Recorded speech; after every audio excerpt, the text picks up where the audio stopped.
காலை வணக்கம். இந்த நிகழ்ச்சியினுடைய சிறப்பே கலைத்துறையில், முக்கியமாக சினிமா துறையில் his excellency governor of Tamil Nadu கலந்து கொள்ளும் முதல் நிகழ்ச்சி இந்த நிகழ்ச்சி தான். இந்த முயற்சி எடுத்துக்கொண்ட தயாரிப்பாளர் அன்பழகன் அவர்களுக்கு நான் பாராட்ட கடமைப்பட்டிருக்கேன். காரணம், நல்லவர்கள் மட்டுமில்லை, அவர் அரசியலில் ஒரு உத்தமர்.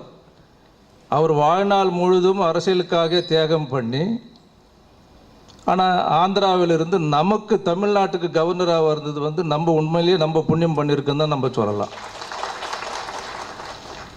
ஸோ அப்படிப்பட்ட ஒரு நல்ல உள்ளம், நல்ல மனிதருடைய கரங்களால் இந்த நிகழ்ச்சி துவங்கப்படுதுன்னு சொன்னால், இது தமிழ் கலை உலகத்துக்கே ஒரு நல்ல எதிர்காலம் இருக்கின்றதுக்கு இது ஒரு அறிகுறியாகவும் நம்ம கருதலாம். அது அந்த அடிப்படையில் உண்மையில் நான் அன்பழகனை பாராட்டுகிறேன். அன்பழகன் ஒரு துணிச்சலான தயாரிப்பாளர். ஏற்கனவே ஒரு படம் நதிகள் நனைவதில்லைன்னு சொல்லி ஒரு படத்தை முடித்து உடனடியாக ஒரு படத்தை தூக்குகிறார் என்றால், நிச்சயமாக இவரை பார்த்து இண்டஸ்ட்ரியில் பார்க்குறவங்களுக்கு உண்மையில் இண்டஸ்ட்ரி நல்ல ஷேப்பாக இருக்குது அப்படின்ற ஒரு பட் இருந்தாலும் அவர் துணிச்சலை நம்ம பாராட்டணும். அதை பார்த்து பல தயாரிப்பாளர்கள் இந்த துறைக்கு வருவதற்கும் ஒரு நல்ல வாய்ப்பு இருக்குது. ஆனால் அவருடைய தலைப்பு நீங்கள்லாம் பார்த்துருப்பீங்க, நட்சத்திர மழைன்றது தான் அவருடைய தலைப்பு. ஆனால் அந்த எழுத்தில் பார்க்கும்போது, நம்ம படிக்கும்போது நட்சத்திர பிழைன்ற மாதிரி ஒரு சின்ன ஒரு குறை நினைக்கலாம். பார்க்கும்போது அது தோணும். பட் அதை நாங்கள் பார்க்கும்போது சொன்னோம், இல்லை நான் மாற்றிக்கிறேன்னு சொல்லி சொன்னார். ஆனால் விளம்பரம்னு சொல்லும்போது சினிமாவில் அட்வர்டைஸ்மெண்ட்ன்றது ஒரு ஜெர்மன் வேர்டு. ஸோ இருக்கிற விளம்பரங்கள்லேயே வித்தியாசப்படுத்தி சொல்கிறது, அது கூட ஒரு நாளைக்கு இந்த நம்ம நினைக்கிறோம் இல்லைங்களா, இந்த மழைன்றது சாதாரணம் எல்லாரும் சொல்லலாம். ஆனால் அதே பிழைன்னு சொல்லும்போது இதை டிஸ்கஸ் பண்ணக்கூடிய ஒரு சூழ்நிலை ஏற்படும் போது நிச்சயமாக அதுக்கு ஒரு ஐடென்டிஃபிகேஷன் அந்த தலைப்பு கிடைக்கும். அதனால வச்சுருக்காரோ என்னமோ தெரியல, புத்திசாலித்தனம் அப்படி செய்திருக்கலாம். அப்படி இருந்தாலும் உண்மையிலே அது இந்த படம் பெரிய அளவுக்கு வரக்கூடிய ஒரு நல்ல வாய்ப்பு இருக்குது. ஏன்னா இன்றைக்கி சினிமாவில் எங்கே வர நான் பாராட்டணும்னு சொன்னால், கலை உலகத்து ஒரு வித்தியாசமான ஒரு தொழில். மற்ற எந்த தொழில் எடுத்துக்கிட்டாலும் சரி, மூத்தவர்களுக்கு அனுபவம் வாழ்ந்தவர்களுக்கு ஒரு தனிப்பட்ட ஒரு சிறப்பு மரியாதை இருக்கும்.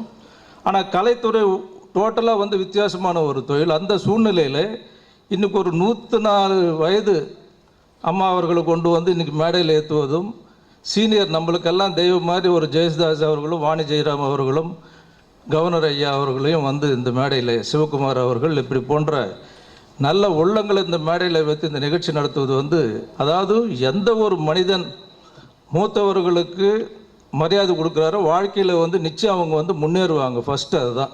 மூத்தவங்களை மதிக்கக்கூடிய எந்த மனிதராக இருந்தாலும் நிச்சயம் வாழ்க்கையில் முன்னேறுவார்ன்றதில் எந்த விதமான சந்தேகம் இல்லை.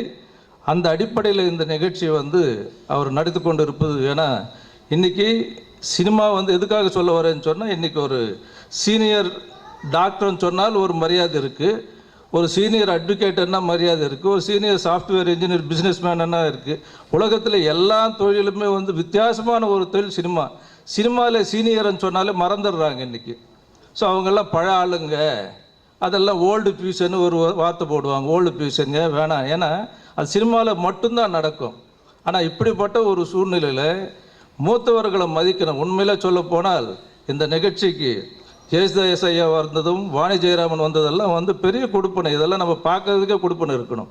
ஏன்னா அவங்கெல்லாம் உலகத்திலேயே குழந்தைகளுடைய கடவுளுடைய வரம் பெற்றவர்கள்னு சொன்னால் அவங்க சாகா வரம் பெற்றவர்கள். உண்மையிலேயே பாடகர்கள் உலகம் இருக்கிற வரலும் அவங்க அவங்க பேரும் புகழும் அழியாது. இது கலைத்துறையிலேயே நட்சத்திரங்களுக்கோ இல்லை மற்றவங்களுக்கெல்லாம் கூட அந்த வாய்ப்பு. முக்கியமாக சொல்ல போனால் சிங்கர்ஸுக்கு அந்த பாக்கியம் கடவுளாக, அவங்க கடவுளுடைய குழந்தைகள் தான் அவங்கெல்லாம். யாராக இருந்தாலும், எந்த சிங்கராக இருந்தாலும் சரி, அதுக்கு கொடுப்பனை இருக்கணும். இந்த பூமியில் பிறக்கிறதுக்கு ஒரு கொடுப்பனை இருக்கணும். அப்படிப்பட்டவர்கள்லாம் இந்த நிகழ்ச்சியில் எப்படி சேர்த்தார் அன்பழகன் நாங்கள் ஏதோ சாதாரணமாக நினச்சோம். ஆனால் அவர் அசம்பிள் பண்ணி அவர் ஒன் மேன் ஆர்மி, யாருக்கும் பொறுப்பு கொடுக்க மாட்டேன். நான் பார்த்தேன், குத்து விளக்கிலிருந்து A to Z, அதாவது எதுவாக இருந்தாலும் அந்த ஒரு ஆர்வத்தை பாராட்டியே தீர வேண்டும். இப்படிப்பட்ட ஒரு ஆர்வம் உள்ளவர்கள் நிச்சயமாக இந்த இண்டஸ்ட்ரிக்கு முக்கியமாக தேவை. நிச்சயமாக இந்த நட்சத்திர மழை வந்து அவருக்கு பணமழையாக கொட்டி இந்த படம் வந்து மாபெரும் வெற்றி பெற வேண்டும் என்று வாழ்த்தி எனக்கு வாய்ப்பளித்த நல்ல உள்ளங்களுக்கு நன்றி கூறி விடைபெறுகிறேன். வணக்கம்.